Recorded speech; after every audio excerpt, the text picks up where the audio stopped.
Nabo Constructions, Cary Road, Bhatubasi, opposite Ranger Office. पिछले 7-8 साल से आज अंडमान में एक बड़ा नाम है जो रियल एस्टेट और कंस्ट्रक्शन की दुनिया में काफी मशहूर है।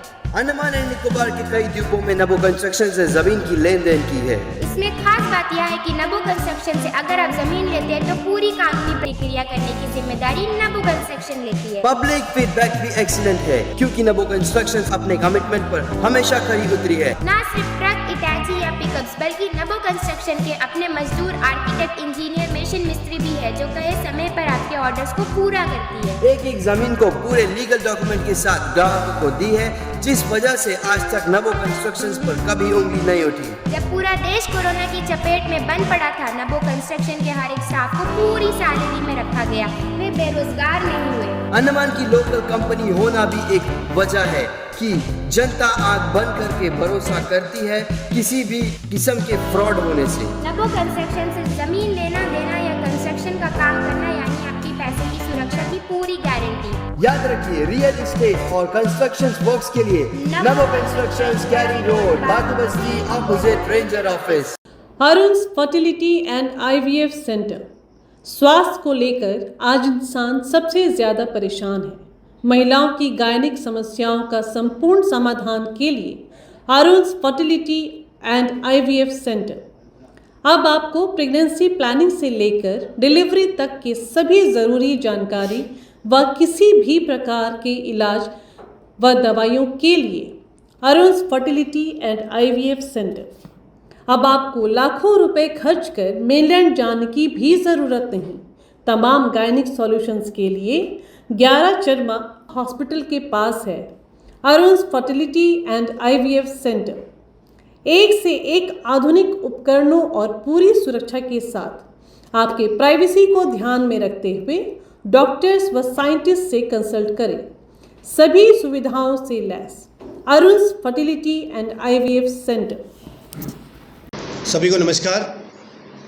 आज बड़ी खुशी का दिन है कि आज अंडमान निकोबार आइलैंड्स के बीच में आज हम अंडमान रेसिडेंसी में बैठे हैं और आज आप सभी मीडियाकर्मी प्रेस के साथ आज हम एक प्रेस कॉन्फ्रेंस करने जा रहे हैं जो कि आने वाले 19 तारीख को जो लोकसभा चुनाव हो रहा है जिसमें हम भी पार्टिसिपेट कर रहे हैं और आज हम आपके बीच में अपना मैनिफेस्टो को दिखा रहे हैं और आप सभी को एक एक कॉपी भी हम देंगे और हमारे पूरे द्वीप समूह में हम इसका प्रचार करेंगे। अब मैं चाहूँगा कि आप जो भी सवाल आज हमसे कर सकते हैं हमारे द्वीपों के प्रति और हमारे प्रति। धन्यवाद।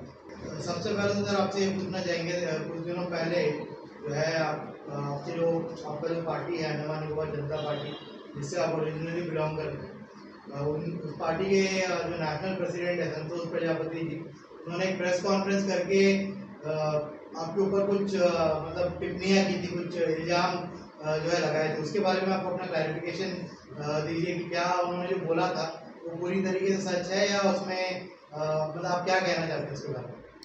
जैसे कि आपने सवाल किया संतोष प्रजापति जी के बारे में, श्री संतोष प्रजापति जी एक्चुअल में हमारे द्वीप समूह में काफ़ी कम लोगों को पता है क्योंकि उन्होंने ही मुझे जो है अपना परिचय को गुप्त रखने को कहा क्योंकि वो जो है एक धार्मिक संस्था से जुड़े हैं, लोगों को जो है धार्मिक स्थलों में घुमाना उनका काम है, तो उन्होंने मुझे अपना परिचय छुपाने को कहा था। लेकिन उन्होंने पूरा एज ए स्टेट प्रेसिडेंट मुझे जिम्मेदारी दिया, मुझे one and all her decision लेने का उन्होंने अधिकार दिया। उनके अधिकार के हिसाब से ही हम आपके बीच में जो है आज तक काम करते आए हैं। आने वाले दिनों में भी हम जो है पार्टी को कैसे आगे लेके जाना है हम काम कर रहे हैं। लेकिन कहीं ना कहीं ये जो कंट्रोवर्सी को उन्होंने आने के बावजूद फिर एक मेरे से कांटेक्ट करे बिना प्रेस कॉन्फ्रेंस करके कहीं ना कहीं बहुत बड़ी उन्होंने गलती की है क्योंकि उनको जो है अंडमान निकोबार आइलैंड्स में अगर स्टेट प्रेसिडेंट श्री के वेंकटराम बाबू मौजूद है तो उनसे पहला कंसल्ट करना था उनको प्रेस कॉन्फ्रेंस से पहले। लेकिन कोई बात नहीं, उन्होंने जो कर दिया है वो किसी के इशारों में नाच रहे हैं, हमें कोई फ़र्क नहीं पड़ता। हम द्वीप समूह के विकास के लिए लंबे समय से काम करते हैं और अंडमान निकोबार आइलैंड्स में अंडमान निकोबार जनता पार्टी को पहचान हमने दी है और हमें उनका पेपर कॉरेस्पॉन्डेंस पूरा तरीके से आता है। जब वक्त आएगा उसमें कैसा काम करना है मैं आने वाले दिनों में ज़रूर करूँगा। और हमने 100% जो है अब्दुल अजीज़ जी को जो है ऐसे डिक्लेयर कर दिया था। लेकिन देखिए पार्टी से जब चुनाव लड़ता है तो पार्टी का फॉर्म जब ए फॉर्म स्टेट प्रेसिडेंट को दे दिया जाता है तो बी फॉर्म का पूरा one and all state president decide करता है कि कैंडिडेट कौन होएगा, कौन सब्स्टिट्यूट होगा। तो हमने ऐसे कैंडिडेट वी के अब्दुल अजीज़ जी को घोषित कर दिया था। अब सवाल था सब्स्टिट्यूट का, तो सब्स्टिट्यूट में हमने अपना नाम रखा, क्योंकि हमें लगा कि कहीं ना कहीं वी के अब्दुल अजीज़ जी जो है सब्स्टिट्यूट के मामले में पीछे हट रहे थे। तो मुझे लोगों का काफ़ी सारा प्रेशर आया कि आपका पार्टी में कैंडिडेट डिक्लेयर तो हो गया लेकिन अभी तक नॉमिनेशन फाइल नहीं करता, वजह क्या है और सब्स्टिट्यूट कौन है अभी तक क्लियर नहीं हुआ। तो मुझे भी कहीं ना कहीं लगा कि सब्स्टिट्यूट के मामले में अजीज़ जी मेरा से जब पीछे हट रहे हैं तो कहीं ना कहीं इसमें कुछ एक गड़बड़ी मुझे दिखा। हो सकता है कि मान लो 27 तारीख को वो नॉमिनेशन फाइल करने गया और किसी कारणवश रिजेक्ट हो गया, तो विदाउट सब्स्टिट्यूट कैसे हम ये करेंगे, लोग कैसे विश्वास करेंगे। लोग यही कहेंगे ना कि स्टेट प्रेसिडेंट और वी के अब्दुल अजीज़ जी मिल के जो है ऐसा काम किया, कहीं ना कहीं किसी को फ़ायदा पहुंचाने के लिए। तो ये चीज़ का वजह से हमने जो है नॉमिनेशन फाइल किया, जबकि मुझे पूरा अधिकार दे दिया कि डिसीजन लेने का। जब मैंने फाइल कर दिया उसके बाद दोबारा से ए फॉर्म देना ये कहीं ना कहीं गलत था। अगर उनको उतना ही था तो मैं अंडमान में ही था ना, मैं कहीं और नहीं था। मुझसे मिलता, हम एक ही क्षेत्र में रहते हैं, मुझसे मिलता, डायरेक्ट मिलकर डायरेक्ट इसी तरह एक राउंड टेबल में बैठ के डिस्कस करता तो शायद समाधान हो जाता। मैंने आखिरी वक्त तक उनका साथ दिया, लेकिन कहीं ना कहीं सब्स्टिट्यूट में उन्होंने पीछे कदम बढ़ाया, जिसके चलते मुझे पार्टी को बचाव करने के लिए मैं आगे आया। और जहाँ तक प्रजापति जी ने कहा तो मैं प्रजापति की बात से सहमत हूँ, लेकिन प्रजापति जी को भी जो है प्रेस कॉन्फ्रेंस से पहले मुझसे मिलना था, मुझसे बताना था कि क्या बात है। वो हमेशा जब भी मिला आफ्टर इलेक्शन जो है हम डिस्कस करेंगे बोले, लेकिन उसका बीच में मेरा छवि को ख़राब करने के लिए उन्होंने फिर से जो है गलत स्टेटमेंट दिया है। लेकिन मैं गलत स्टेटमेंट नहीं दे रहा हूँ। मैं ऐसे स्टेट प्रेसिडेंट ANJP, मैंने पार्टी को बचाने के लिए जो भी डिसीजन लिया, मैं आखिरी दम तक अजीज़ जी के साथ में था, लेकिन उन्होंने कहीं ना कहीं सब्स्टिट्यूट को लेके जो पीछे कदम हटाया, जिसके चलते मैंने अपना पार्टी के बचाव के लिए मैंने अपने आप को आगे रखा। और एक बात मैं कहना चाहूँगा, हमारा श्री संतोष प्रजापति जो नेशनल प्रेसिडेंट है, उन्होंने मुझे तीसरा विकल्प भी दिया था। आज मैं उनका नाम अगर बताऊंगा तो कहीं ना कहीं कोई राजनीतिक दल को उसमें नुकसान पहुंचेगा। मेरा पास मेरा मोबाइल में स्क्रीनशॉट मारा हुआ है। उन्होंने मुझे एक बड़ी हस्ती का नाम प्रपोज किया था, जी उनको जो है टिकट देने का उन्होंने मुझ पर भरोसा जताया था, लेकिन कहीं ना कहीं वो जो बड़ा हस्ती है अपने आप को ड्रॉप कर दिया, जिसके चलते वो हस्ती से हम मिल नहीं पाए। लेकिन हमने उनसे कांटेक्ट किया था, लेकिन उन्होंने कहा कि मुझे समय चाहिए, मैं आने वाले दिनों में उनका नाम बताऊंगा। लेकिन संतोष प्रजापति जी ने मुझे तीसरा विकल्प भी दिया था। पहला विकल्प मैं खुद था, दूसरा वी के अब्दुल अजीज़ था, तीसरा अदर पर्सन था। तो मैंने अपने आप को सेक्रीफाई करके श्री वी के अब्दुल अजीज़ जी को आगे किया। अजीज़ जी ने कहीं ना कहीं सब्स्टिट्यूट के मामले में पीछे कदम हटाया, जिसके चलते मुझे ये डिसीजन लेना पड़ा। और मैंने उनका वो जो प्रेस कॉन्फ्रेंस के बाद में आपके सामने आज मैं इस मंच से आपको बताना चाहूँगा, इस प्रेस कॉन्फ्रेंस के थ्रू से, पार्टी एफिलिएशन का एक फोरम होता है जो इलेक्शन कमीशन ऑफ इंडिया से टाई अप करके होता है। उसमें जो है हर साल कुछ ना कुछ डॉक्यूमेंट देना पड़ता है। कहीं ना कहीं श्री संतोष प्रजापति जी उस काम में फेलियर है, जिसके चलते पार्टी का अस्तित्व खत्म होने के कगार पे था। ऐसे स्टेट प्रेसिडेंट मैंने उस कोरम को पूरा करके इलेक्शन कमीशन ऑफ इंडिया को जो है देकर आज अंडमान निकोबार जनता पार्टी का नाम अगर इलेक्शन कमीशन ऑफ इंडिया के लिस्ट में है तो वो मेरा डॉक्यूमेंट देने के बाद हुआ है। अब फैसला आने वाले दिनों में होगा, जब वो मुझसे मिलेंगे, इस बारे में बात करेंगे, तब मैं जो है डिसीजन लूँगा कि क्या करना है क्या नहीं करना है। सर अभी आप अपने मैनिफेस्टो का जो पॉइंट्स है उसके बारे में बताओ। ये देखिए हमारा मैनिफेस्टो काफ़ी साफ मैनिफेस्टो, जिसमें हमने मेन बुनियादी मुद्दा को आपके बीच में रखा है। और भी काफ़ी सारे इश्यूज हैं जो जनरल इश्यूज में आते हैं, उसको जब आने वाले दिनों में पूरा करेंगे। जैसे कि हमारा पहला 4% reservation for island born. Island born बोलने से आज हमारा अंडमान निकोबार आइलैंड्स में माहौल ऐसा बन चुका है कि कुछ लोगों को रिजर्वेशन मिलता है और अधिकतर लोगों को रिजर्वेशन से आउट ऑफ रखा गया है। तो आज जितना भी इंटरव्यू निकलता है, इंटरव्यू निकलने का बाद जब फाइनल लिस्ट आउट होता है, उस टाइम में ये डिस्कस होता है कि अरे हम यहाँ पैदा हुआ, हम भी ये भी एक ही टेबल में बैठता है, लेकिन फ़ायदा कोई दूसरा ले रहा है और हमको कुछ नहीं मिल रहा है। इसीलिए मैंने आइलैंड बॉर्न रखा। आइलैंड बॉर्न में हर एक बच्चा जो द्वीप में पैदा होता है, ये काला पानी में पैदा होना सज़ा नहीं है, काला पानी में पैदा होना उनका हक है, उनका हक उनको मिलना। तो मैं 4% से मैं इसको स्टार्ट करते हूँ। मैं आपको बताना चाहूँगा अंडमान निकोबार एडमिनिस्ट्रेशन ने आई थिंक 9 सितंबर 2011 को एक नोटिफिकेशन निकाला था, जिसपे उन्होंने एसटी का जो 12% रिजर्वेशन था, वो 12% में आफ्टर सुनामी पॉपुलेशन डिक्रीज होने के चलते 4% रिजर्वेशन को जो है कट कर दिया, और वो जो है आज 54% रिजर्वेशन के क्राइटेरिया में आ रहा है। तो कहीं ना कहीं गवर्नमेंट ऑफ इंडिया ने 50 रिजर्व 50 अनरिजर्व रखा है। तो आज हम देखते हैं कि हमारा द्वीप समूह में 54 जा रहा है। तो मैं लीगली जा रहा हूँ, मैं हवा में बातें नहीं कर रहा हूँ, मैं एज पर डॉक्यूमेंट बातें कर रहा हूँ, मैं बाकी लोगों की तरह फॉल्स मैनिफेस्टो नहीं बता रहा हूँ। मेरा हर एक पॉइंट में जो है लीगली पेपर्स है, डॉक्यूमेंट्स है, जो 100% कहीं ना कहीं 2011 का है तो आज 2024, इसका बीच में बीजेपी का भी सांसद को मौका मिला, कांग्रेस का भी सांसद को मौका मिला। एक मामूली सा काम था जिसके चलते आज हमारे द्वीप के आइलैंड में जो बच्चे फेस कर रहे हैं, वो फेस का समाधान 4% के साथ हम स्टार्ट करना चाहते हैं, जो आने वाले दिनों में मैं खुद अगर मौका मिला तो मैं पहले सेशन में इसे करके दिखाऊंगा। नहीं तो चाहे वो वही बीजेपी हो, चाहे कांग्रेस हो, चाहे वो अदर 11 कैंडिडेट्स है, उसमें से जिसको भी मौका मिलता है तो मैं इसको इम्प्लीमेंट करके दिखाऊंगा। अब आगे का अगर मैनिफेस्टो को भी बताना चाहूँगा, flood lights in all mini stadiums of Andaman Nicobar islands. आज हम देखते हैं यूथ जो है कहीं ना कहीं ड्रग्स का शिकार हो रहे हैं, मेथाम्फेटामिन आए दिन हमें न्यूज़ में सुनने को मिलता है। तो बच्चों को पढ़ाई के साथ साथ खेल के मैदान में भी हमें आगे बढ़ाना है। आपको हाल ही में ही पता होगा कि अंडमान निकोबार में फ्लड लाइट हाल ही में ही ऑनरेबल चीफ सेक्रेटरी ने शायद एक नॉर्मली एक उद्घाटन किया, जो अंडमान निकोबार द्वीप समूह के लिए एक ऐतिहासिक कदम है, जिसमें हमने भी जो है हमारे पंचायत से जो है लाइट दे के एक खेल करवाया था। तो बाकी पंचायतों से बहुत कम लाइट था, लेकिन हमने जो है 30 से 35 लाइट प्रोवाइड करा के ये डे नाइट मैच को हमने स्टार्ट करवाया था। और आज अंडमान निकोबार एडमिनिस्ट्रेशन उसको एक फाइनल अंजाम देके जिमखाना ग्राउंड को स्टार्ट किया है, नेताजी स्टेडियम को। और भी हमारे द्वीप समूह में काफ़ी सारे मिनी स्टेडियम्स है जहाँ पे इस फ्लड लाइट्स की ज़रूरत है। जो ऐसे सांसद का फंड होता है, एमपी फंड, उस फंड से जो है हम जितने भी हमारे द्वीप समूह में मिनी स्टेडियम है जहाँ पे लाइट्स की ज़रूरत है, वो हर स्टेडियम में फ्लड लाइट्स लगाने का काम करेंगे।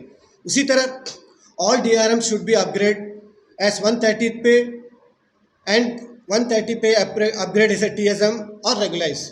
मतलब जितने भी आज DRM में काम कर रहे हैं उन सभी को जो है 1/3 किया जाए, और जो 1/3 में कर रहे हैं उसको जो जैसे इलेक्ट्रिसिटी में एक ज़माने में TSM करे थे, उसी तरह या तो TSM करे अंडमान निकोबार एडमिनिस्ट्रेशन, नहीं तो एक पॉलिसी लेके आके रेगुलाइज करे, क्योंकि लंबे समय से 10 साल 20 साल 30 साल से लोग काम कर रहे हैं।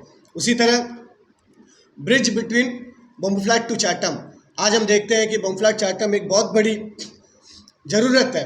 अंडमान निकोबार में सिर्फ प्रारगंज तहसील ही नहीं, पूरे आइलैंड्स के लिए ये ब्रिज ज़रूरत है, क्योंकि टूरिज़्म अंडमान निकोबार का एकमात्र एक प्राइवेट सेक्टर है जो हर एक यूथ्स को एम्प्लॉयमेंट दे रहा है। तो ब्रिज जो है फाइनल स्टेज में है, इसका भी हमने पेपर वर्क किया है। मुझे उम्मीद है कि आने वाले दिनों में ये भी जो है प्रोजेक्ट पूरा होगा। उसी तरह old age pension, distribute pension, physical challenge, window pension, ये तमाम जितने भी है आज का जो महंगाई का ये देखते हुए हमने जो है 8,000 उन्हें पर मंथ मिलने का जो है उनका जो है पेंशन रखा है। उसी तरह जितने भी डिपार्टमेंट में जो रिक्त पड़े पद है उन सभी पदों को जो है ऑफलाइन से भरना चाहिए, ना कि ऑनलाइन। ऑनलाइन के थ्रू से जो है बाहर के बच्चे यहाँ पे इन्वॉल्व होते हैं, और 1200 किलोमीटर दूर हम रहते हैं। तो 1200 किलोमीटर दूर के में जब हम रहते हैं, हमारे द्वीप में ही हज़ारों बेरोजगार बच्चे हैं, तो ये रोजगार हमें यहाँ पे मिलना चाहिए। हमारे यहाँ के बच्चों को ऑप्शन नहीं है, अदर स्टेट्स के बच्चों के पास में ऑप्शन काफ़ी सारा है। तो हम चाहेंगे कि ऑफलाइन के थ्रू से इसको जो है करें, जिससे कि बाहर का जो आने वाला सिस्टम को रोका जा सके। उसी तरह स्टेट असेंबली और प्रदेश काउंसिल, आज हमारा अंडमान निकोबार कहीं ना कहीं इस सिस्टम से वंचित है। आज पूरे भारतवर्ष में जहाँ देखे स्टेट असेंबली है। स्टेट असेंबली होने से क्या होता है, पूरा पीपल्स का जो भी रिक्वायरमेंट को पूरा करने में सीएम का अधिकार होता है। सीएम जो है पब्लिक का जो भी फ्री करना हो वो प्राविधान है, लेकिन आज अंडमान निकोबार में कोई भी चीज़ फ्री देगा बोलने से ये होने वाला नहीं है, क्योंकि सिस्टम नहीं है। सिस्टम आना है तो स्टेट असेंबली है पहला प्रायोरिटी। अगर नहीं आता है तो एक ज़माना में प्रदेश काउंसिल था, जैसा रिकॉन्स्टिट्यूट होकर पंचायत समिति आया, उसी तरह रिकॉन्स्टिट्यूट करके प्रदेश काउंसिल को लाने से कम डिसिप्लिन मेंटेन होएगा और जो है जितने भी IAS अधिकारी है सभी जो है एक राउंड टेबल में जनप्रतिनिधि के साथ डिसीजन लेगा, जिससे आने वाले दिनों में लोगों के हित में जो है काम होगा। उसी तरह हेल्थ बेनिफिट्स, जो हेल्थ बेनिफिट्स में से प्रधानमंत्री जीवन सुरक्षा योजना जो चल रहा है, ये जो है कुछ ही स्टेट्स में इसका बेनिफिट मिल रहा है। हम चाहते हैं कि हमारा मिनी इंडिया अंडमान निकोबार, यहाँ पे जो है हर स्टेट के लोग रहते हैं, तो हर स्टेट के लोग जब अपने स्टेट जाए तो वहाँ पे इलाज कराएं। इसके लिए जो हमें हर स्टेट में ये फ़ायदा मिलना चाहिए, मैं इसमें भी काम करूँगा।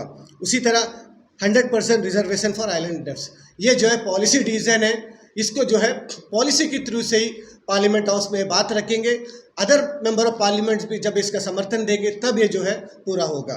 उसी तरह इम्प्लीमेंट ऑफ विवेक रेक कमेटी, ये जो है विवेक रेक कमेटी, ये आज अंडमान निकोबार की ज़रूरत है, क्योंकि आज अंडमान निकोबार में जो है 40% लोग जो है गवर्नमेंट रेवेन्यू लैंड में बैठे हैं। आप आज देख रहे हैं प्रधानमंत्री आवास योजना अगर स्कीम फेलियर है तो इसका रीज़न ये स्कीम इम्प्लीमेंट नहीं होना, क्योंकि 2018 में विवेक रेक कमेटी हमारे द्वीप समूह में आई थी। उन्होंने एक अपना रिपोर्ट में बताया था below 340 square metre should be regularise in rural areas and below 200 square metre regularise in urban areas. अगर ये हो जाता, विवेक कमेटी का इम्प्लीमेंट हो जाता, तो ये प्रधानमंत्री आवास योजना आज सक्सेस हो जाता। आज कहीं ना कहीं प्रधानमंत्री आवास योजना फेलियर अगर हमारे द्वीप समूह में है तो कहीं ना कहीं ये जो इम्प्लीमेंट नहीं हुआ। तो हम चाहेंगे कि इसे इम्प्लीमेंट करें और लोगों को जो प्रधानमंत्री जी ने हर एक बाशिंदा को घर का जो स्कीम का जो बताए थे वो मिल सके, उसके लिए इम्प्लीमेंट होना ज़रूरी है। उसी तरह हाउस सेट फॉर लैंडलेस, जो हमारे द्वीप समूह में काफ़ी लोग हैं जो यहाँ के पुराने लोग जिन्होंने एंक्रोचमेंट नहीं किया, सिर्फ और सिर्फ अपना ज़िंदगी किराए रूम में काट दिया, ऐसे लोगों को भी आज की मांग है कि ज़मीन का ये जो अंडमान निकोबार को ज़मीन को बचाते हुए कम से कम गवर्नमेंट ऑफ इंडिया जो है 50 स्क्वायर मीटर कहती है अपने स्कीम्स को लॉन्च करने में, लेकिन हम ऐसे मेंबर ऑफ पार्लियामेंट कॉन्टेस्टिंग कर रहे हैं। अगर हमें मौका मिला तो 100 स्क्वायर मीटर लैंड जो है हम उन लैंडलेस को देंगे जो हमारे यहाँ पे किराए में रहते हैं, चाहे वो गवर्नमेंट सर्वेंट हो चाहे प्राइवेट हो, उन लोगों के लिए हम काम करेंगे। उसी तरह रीस्टार्ट ऑफ DRMs, क्योंकि आज हम देखते हैं आउटसोर्सिंग के वजह से लोगों का सैलरी टाइम पे नहीं मिल रहा है, और कहीं ना कहीं DRM में जब काम करते हैं उसको टाइम से सैलरी मिलता है और उनको जो है आगे जाके 10 साल 15 साल बाद 1/3 होता है, 10 साल 15 साल बाद रेगुलाइज होता है। तो ये सारा बेनिफिट मिलेगा अगर DRM में करेगा, क्योंकि गवर्नमेंट ऑफ इंडिया जब अंडमान निकोबार एडमिनिस्ट्रेशन को फंड देती है वही फंड जो है यहाँ पे कॉन्ट्रैक्टर्स को दिया जाता है, और कॉन्ट्रैक्टर्स मिसयूज़ करते हैं। आप 90% आपको एक कंप्लेंट देखने को मिलेगा कि समय से सैलरी नहीं मिलता, और सैलरी मिलता है तो भी उसमें जो है उनको डिडक्ट करके मिलता है। वो डिडक्ट के पीछे का रीज़न क्या है वो जो है अंडमान निकोबार एडमिनिस्ट्रेशन को जानना है। हम मांग करते हैं कि DRM को स्टार्ट करें, जिससे जो है आने वाले दिनों में हमारे द्वीप समूह के बच्चों को इसका लाभ मिल सके।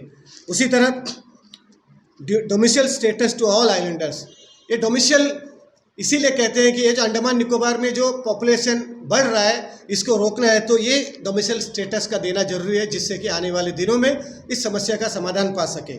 उसी तरह डेवलपमेंट इन टूरिज्म सेक्टर, जैसे कि मैंने कहा आज अंडमान निकोबार में सबसे बड़ा सेक्टर है टूरिज्म सेक्टर। ये टूरिज्म सेक्टर को अगर हम जितने अंडमान निकोबार एडमिनिस्ट्रेशन बढ़ावा देगा उतना हमारा यहाँ का अनएम्प्लॉयड को जो एम्प्लॉयमेंट मिलेगा।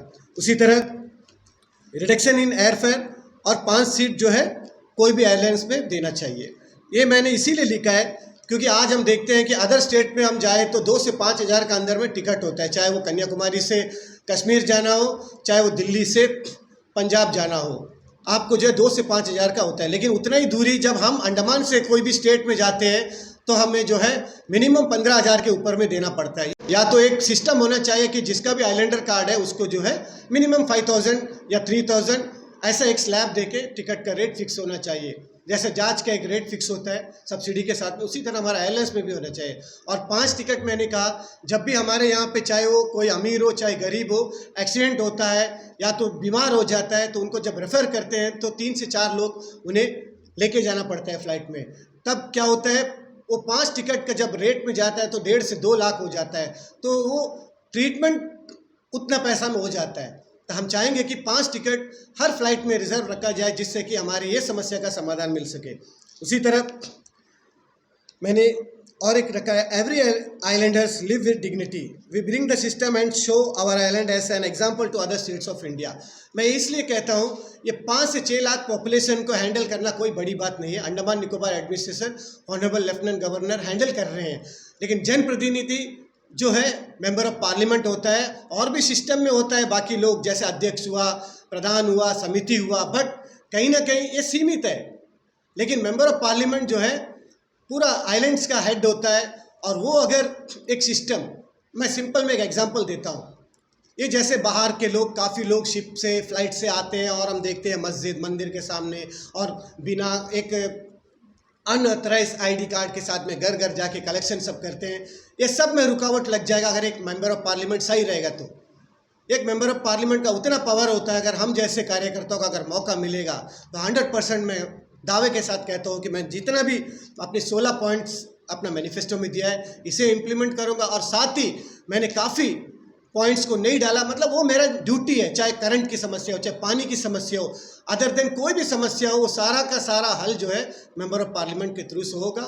और मुझे अंडमान निकोबार जनता अगर विश्वास करके 19 में जैसे मुझे मैंडेट दिया, उसके बाद से मैं लगातार, आज आप देखिए 2024 का चुनाव हो रहा है, एक भी कैंडिडेट जो 19 में भाग लिया था आज नहीं है। सिर्फ वो जो 19 में भाग लिया वाला में एक नेशनल पार्टी छोड़ के अगर इंडिपेंडेंट कोई है तो श्री के वेंकटराम बाबू है, जो आज सिटिंग प्रधान है ग्राम पंचायत वेम्बर्लीगंज का। और एक प्रधान कैसा काम करता है मैंने अपने 2 साल के कार्यकाल में बताया है। मैंने द्वीपों के हमारे गांव वासियों को वादा किया था कि हमारा पंचायत को टॉप 10 के अंदर लेके आऊँगा। आज हमारे पंचायत को 3-3 अवार्ड मिलके आज हम टॉप 10 के अंदर में आए हैं। और कहीं ना कहीं ये सारा पॉइंट्स को जो अगर सक्सेस करना है तो एक मेंबर ऑफ पार्लियामेंट ही कर सकता है। इसलिए मैं आज जो है आपके बीच में आया हूँ।